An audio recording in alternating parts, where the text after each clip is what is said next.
Welcome to study win PSC. ഇന്നലെ നടന്ന assistant president officer എക്സാമിൻ്റെ മലയാളത്തിലെ 10 ചോദ്യങ്ങളുടെ ഉത്തരങ്ങളൊന്ന് നോക്കാം. നിങ്ങൾക്ക് എക്സാം എങ്ങനെ ഉണ്ടായിരുന്നു? ഈസി ആയിരുന്നോ? ക്വസ്റ്റ്യൻ പേപ്പർ കണ്ടിട്ട് എനിക്ക് ഈസി ആയിട്ടാണ് തോന്നിയത്. മാത്സ്, മലയാളം, ഇംഗ്ലീഷ് നല്ല ഈസി ആയിരുന്നു.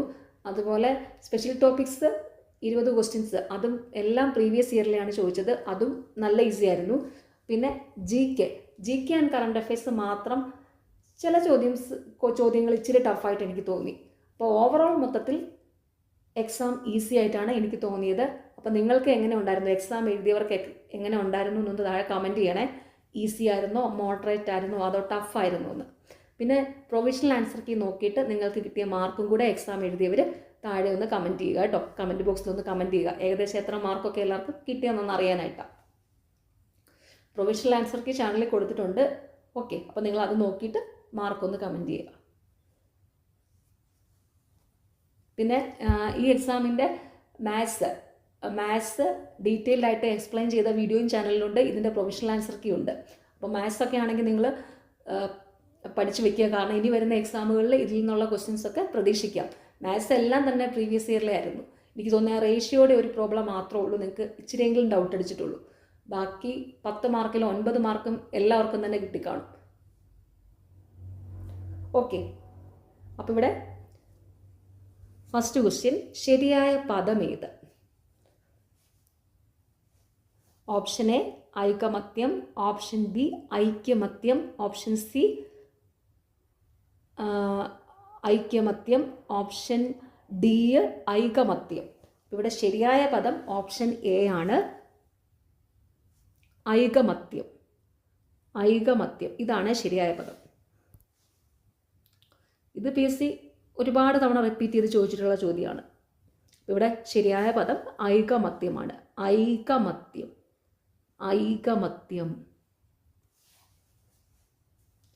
അടുത്ത ചോദ്യം,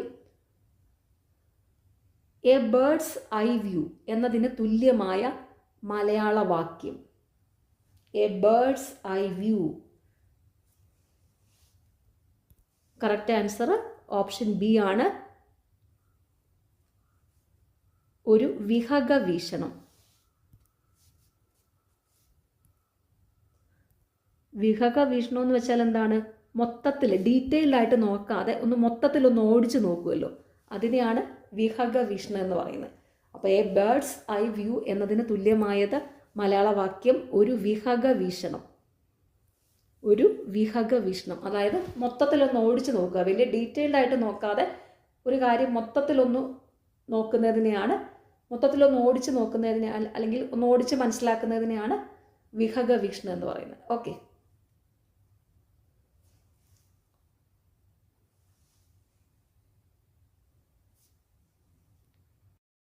ചോദ്യം, ചേർത്തെഴുതുക. N+ kill. ഓപ്ഷൻ എ ആണ് ഇവിടെ കറക്റ്റ്, എങ്കിൽ. N+ കില്ല്, എങ്കിൽ.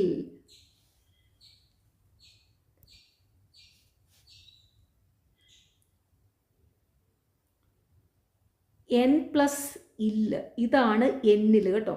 N+ ഇല്ല്, അതാണ് എന്ത്? എന്നിൽ. അതും കൂടി ഒന്ന് ഓർത്ത് വെച്ചോണേ. N+ ഇല്ല്, എന്നിൽ. N+ ഇല്ല്, എന്നിൽ. അതുപോലെ തൻ+ ഇല്ല്. തൻ+ ഇല്ല് ചേർത്തെഴുതുമ്പം തന്നിൽ എന്ന് വരും. ഇവിടെ എന്താണ്? ചേർത്തെഴുതുക. N+ കില്ല്, എങ്കിൽ. അതുപോലെ N+ ഇല്ലാണെങ്കിലോ എന്നിൽ എന്ന് വരും. തൻ+ ഇല്ലാണെങ്കിൽ തന്നിൽ എന്ന് വരും. ഓക്കെ, ഓർത്ത് വയ്ക്കുക. N+ കില്ലാണ് എങ്കിൽ എന്ന് വരുന്നത്, N+ ഇല്ലാണെങ്കിൽ അത് എന്നിലാണ്. ഓക്കെ,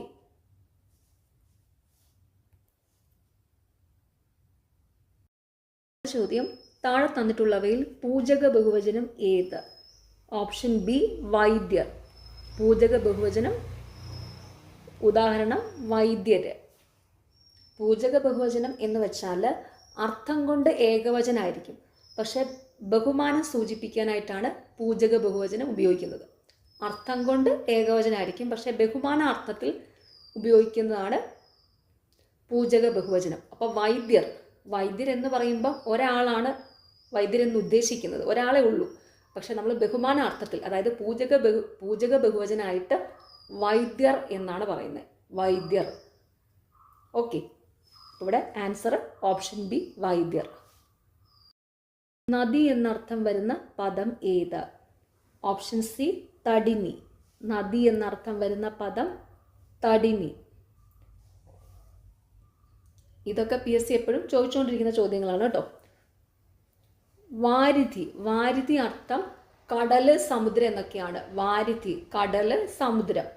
മേദിനി അർത്ഥം ഭൂമി. മേദിനി ഭൂമിയാണ്.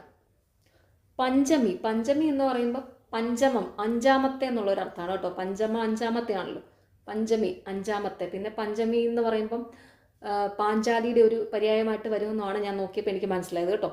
ഓക്കെ, അപ്പം എന്താണ് വാരിധി എന്ന് വെച്ചാൽ കടല്, സമുദ്രം, മേദിനി ഭൂമി, തടിനി നദി. ഇതൊക്കെ മിക്ക PSC പരീക്ഷകളിലും ചോദിക്കുന്നതാണ് കേട്ടോ.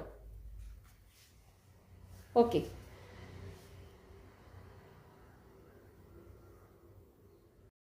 ചോദ്യം, ഖണ്ഡനം വിപരീത പദം എഴുതുക. Option B, മണ്ഡനം. ഖണ്ഡനം വിപരീത പദം മണ്ഡനം. ഇതും PSC മുൻവർഷങ്ങളിൽ ചോദിച്ചിട്ടുള്ളതാണ്. ഖണ്ഡനം വിപരീത പദം മണ്ഡനം. അടുത്ത ചോദ്യം, രണ്ടു തലയും കൊളുത്തുക. ഈ ശൈലിയുടെ അർത്ഥം ഏത്? ഓപ്ഷൻ ഡി ആണ് കറക്റ്റ് ആൻസർ, ഏഷണി പറയുക. രണ്ട് തലയും കൊളുത്തുക, ഈ ശൈലിയുടെ അർത്ഥം ഏഷണി പറയുക. ഇതങ്ങനെ PSC മുൻവർഷങ്ങളിൽ ചോദിക്കുന്നത് ഞാൻ കണ്ടിട്ടില്ല. പക്ഷെ എന്നാലും ഇത് കാണുമ്പോൾ തന്നെ അറിയാമല്ലോ ഏകദേശം ഈ ഒരു അർത്ഥമാണ്, വായിക്കുമ്പോഴേ മനസ്സിലാക്കാൻ പറ്റും. രണ്ട് തലയും കൊളുത്തുക, ഈ ശൈലിയുടെ അർത്ഥം എന്താണ്? ഏഷണി പറയുക. ഇതൊന്ന് നോട്ട് ചെയ്ത് വെച്ചോണേ, ഇനി PSC ചോദിക്കാൻ സാധ്യതയുണ്ട്. ഓക്കെ, അടുത്ത ചോദ്യം, ശരിയായ വാക്യമേത്? അപ്പോൾ ഈ വാക്യങ്ങൾ നോക്കിയാൽ അറിയാം. ഇവിടെ നോക്കിക്കേ, ഈ തമ്മിൽ പരസ്പരം ഇതിന് രണ്ടിനും ഒരേ അർത്ഥമുള്ള വാക്കുകളാണ്. ഒരേ അർത്ഥമുള്ള വാക്കുകൾ ഒരു വാക്യത്തിൽ വരുന്നത് തെറ്റാണ്. ഇവിടെ നോക്കിക്കേ, തമ്മിൽ പരസ്പരം, ഈ ഒരു വാക്യത്തിൽ ഈ രണ്ട് വാക്കുകളുണ്ട്, അപ്പോൾ ഇത് തെറ്റാണ്. അതുപോലെ ഇവിടെ നോക്കിക്കേ, സെക്കൻഡിലും കണ്ടോ തമ്മിൽ പരസ്പരം, അപ്പോൾ ഇതും തെറ്റാണ്. നോക്കിക്കേ, ഇവിടെ ഓപ്ഷൻ ഡിയിൽ നോക്കിക്കേ, ഫോർത്ത് വണ്ണിൽ തമ്മിൽ പരസ്പരം രണ്ടും ഒരേ അർത്ഥമുള്ള വാക്കുകളായതുകൊണ്ട് ഇതും തെറ്റാണ്. അപ്പോൾ ഇവിടെ കറക്റ്റായിട്ട് വരുന്ന ഏതാണ്? ഓപ്ഷൻ സി ആണ്, രാമനും രാജനും തമ്മിൽ കലഹമുണ്ടാക്കുന്നു. ശരിയായ വാക്യം ഏതാണ്? രാമനും രാജനും തമ്മിൽ കലഹമുണ്ടാക്കുന്നു.